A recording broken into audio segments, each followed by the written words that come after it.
Hi everybody. Hello, I'm Ryan. I'm Bethany. And we are Ryan and Bethany Board Game Reviews. And today we will be talking about Aristeia, the ultimate sports show. And this is put out by Corvus Belli. Don't forget to hit subscribe so you can see our videos as they come out. So this is kind of a gladiator arena combat style game, right? There's miniatures roaming the board. You are trying to take over various spots of the board, kind of like a King of the Hill style game where you have to be the one who has the most people in those various spots. All the different characters have different stats, all the different abilities and attacks and moves they can do. Let me show you what it looks like on the table. Just a quick overview. Alright, the first thing we're going to do is we're going to choose our characters. All of them have associated minis with them, but the cards are where all their stats are at. So these red bars are attacks. Those orange bars are abilities that are kind of built into the character. These green bars over here, those are like actions that those characters can do that are usually not necessarily damage inflicting, but some other special abilities. Also, the cards are going to show all different stats, what dice they use for attacks, what dice they use for defense, how fast they can move, how many hit points they have, that kind of thing. Also, attacks and abilities usually have ranges behind them. For instance, Wild Bill over here, his twin pistols attack can go 2 to 6. Whereas Maximus, his Jotun's shield is only a 1-ranged attack. All the different dice in the cards have to do with different abilities. So for instance, red and orange are usually more aggressive, blue and green are usually more defensive. So each one has its own special thing that it does, and why it might be beneficial for that particular character or make sense for that character. Now, we also have a deck of tactics.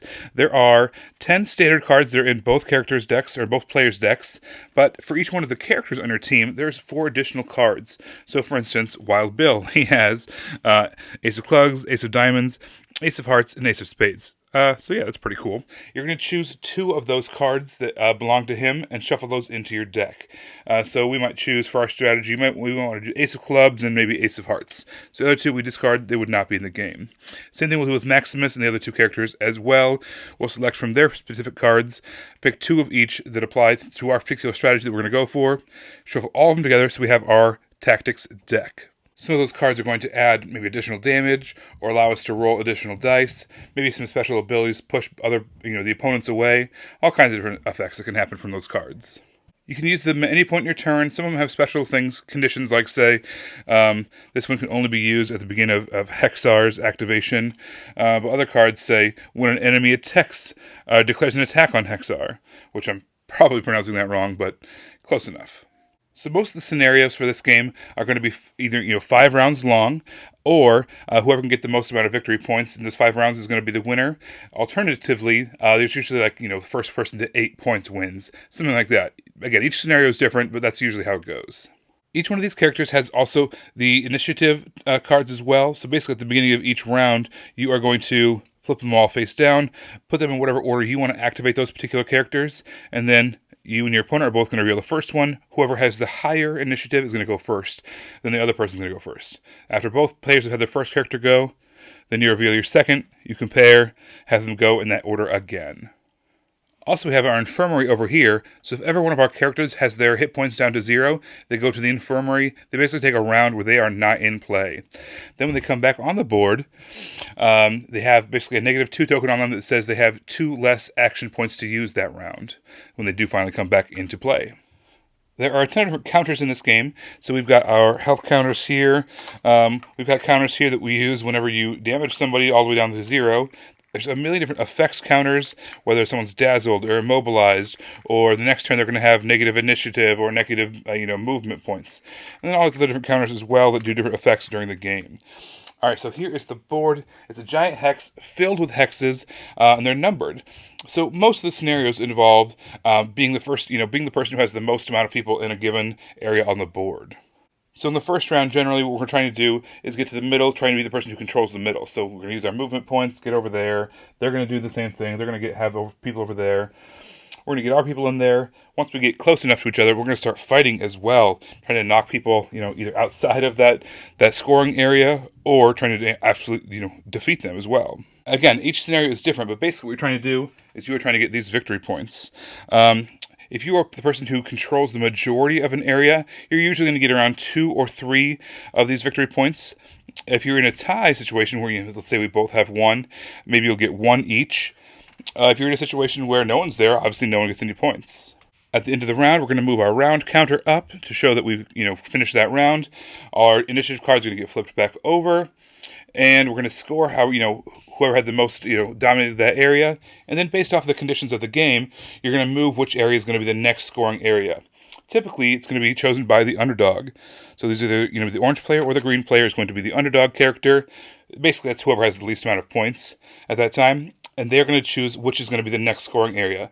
And they're probably going to choose an area that's closest to wherever their characters are. So, for instance, if green was underdog, they might choose the area number 6 over here because, they're pretty close. They can get there pretty easily and defend it. I boiled it down as much as I could, but yeah, all the characters have different abilities. The cards can add a whole lot of, interaction as well. Basically, at the end of either 5 rounds, whoever has the most points wins, or in certain scenarios, if you hit that certain point threshold, you win the game that way as well. So that is Aristeia. All right, so I remember when Ryan was teaching me this game, I didn't think I was going to get it whatsoever. I was just having a really hard time with it. But after we played that first game, I thought that the iconography on the stat sheets and everything really made sense. And then especially when you're rolling the dice, so you know what's happening, and you don't have to look at the rule book every single time you roll the dice. I just thought that after I learned it that one time, that the iconography really made sense and that I didn't have to continually refer to the rule book. Not that I was referring, Ryan would. Yeah, and we'll get to that. But the production and the theme of this game was actually really, really cool. I thought that the way that the kind of the arena board looked just had this really cool modern gladiator style look to it. The custom dice were really nice. There's a whole book of just what the characters' backgrounds and why they have the abilities that they have. There's a huge, giant book about that. So they really put a lot of time into the world building for this and the other games in their series. And the characters' backgrounds, all the different, the art was fantastic. The minis had these cool molds. Just overall, the whole production and theming of this game, I thought was stellar. And I liked how there wasn't a lot of downtime in this game because it's a player versus player game. So you're either attacking or defending. So there's not a lot of just waiting for the other player to take your turn, so then you can take your turn. I just felt like each person's, Ryan and I, were engaged the entire time. I like how you get to select your actions. You can kind of craft your strategy based off of what each person can do. So each character had a very different feel to them. Yes, and you wanted to utilize each character's abilities to, whatever their strengths were. And I liked how, you really had to spend that time to craft those strategies, I don't know. I just thought it was really cool. And the action point selection, all that, it was really seamless, really smooth. I liked it. Just to piggyback off of that, it was really fun because we each used different characters differently, and it definitely showed. Yeah. There was one character that I just was not able to utilize, and Ryan did a really good job with that. And then there's another character that, she obviously me and her really connected because Ryan just did not use her to her ability, always played her last. Yeah, she was like an afterthought in my mind, but it turns out she was very valuable. Yes. And it shows every character has all those cool things about them. They're all very different. Yeah. So I thought that this was a really good... It was very competitive in the sense where I didn't feel like... If I was winning, I didn't feel like I had it. There was still a chance that Ryan could come ahead, and vice versa. When Ryan was winning, it wasn't like... I never felt like, it's pointless to play now. There's no way I can win. I just felt like there was good tension right there. And even the games came down to the tiebreaker a lot. And I view that as a strength of the game, to where when you're playing it, you never feel fully defeated. You always feel like you still have skin in the game until the very last round. All right, so I thought this game was very replayable. There's a whole bunch of different scenarios that you can play. Plus, there's different characters that you're going to have on your side at a different time, and how you use them is differently. That you kind of craft these decks over the course of during the beginning of the game, and which cards you craft kind of choose your the vibe the strategy that you're going to use for the rest of that game. Obviously, how you draw them in what order, the rolling the dice, all that stuff just adds to the replayability of this game. Every time you play it, you're going to have a different game, and that's a good thing. I mean, you never get be the same scenario. You're not going to be trapped in that over and over again. Yeah. So overall, for somebody like myself who's not even a huge minis player, I was still able to enjoy this, and I think it was because And they had that really neat underdog mechanic too. And I think because of that, and because I never felt like I didn't have a chance, I was able to still be engaged with what was happening, and I wasn't giving up. And even when I was winning, I felt like I still needed to be proactive about that. And so I actually really enjoy this because I still had to think ahead and be proactive in all my gameplay. So I was really engaged with what was happening when it was happening. So I thought this game was a lot of fun. I will say that the rule books were a little convoluted. There were several of them, and where to find which rule, and was kind of a bizarre, it was like looking through several different encyclopedias trying to find the information that you needed, and you'd find a little bit of it over here, but the answer didn't answer your question. You had to go to a different rule book to answer your question. So after you get over that hurdle and you've got the game more locked down, then you know what?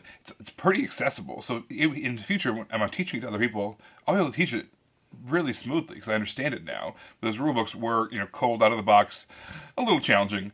But you know what? This is an approachable game. Everything was kind of intuitive. It made sense. There was a lot of referencing, some of those abilities. Now you're immobilized. What does that exactly mean? Now you're dazzled. Is that good or bad? But the rule book spelled it all out. So I had a really good time with Aristeia. Well, don't forget to subscribe so you can see our videos as they come out, and stay tuned to the very end for our pounds and inches update. You can also find us on Facebook under Ryan and Bethany Board Game Reviews. You can find us on Instagram under Ryan and Bethany, and you can chat with us on Twitter under Ryan and Bethany 1. Everybody, thanks so much for watching. We will see you next time. Bye. Bye.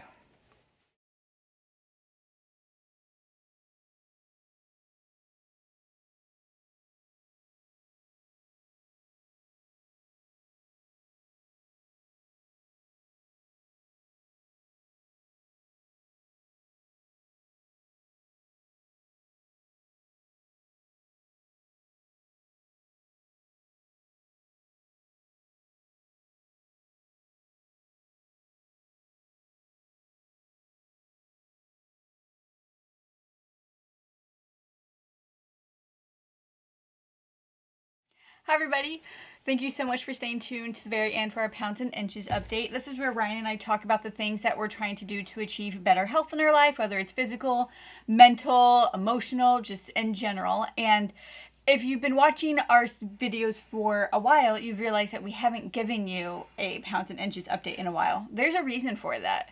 Nothing to update. Everything sucks. We just have not been doing well. I keep telling myself that as soon as there's some type of routine in my life, because I thrive in routine, it's not going to happen. There is no routine happening right now, and I need to accept that so that way I can focus on health again. Yeah, I mean, we've got some stuff that we're going to be trying out soon, which is going to be a really nice kickstart to everything, but yeah, keep on keeping on. Yep. Thanks Everybody, for watching. Yeah, we'll see you later. Good luck to you out there. Be healthy. Play games. Have fun. Bye. Bye.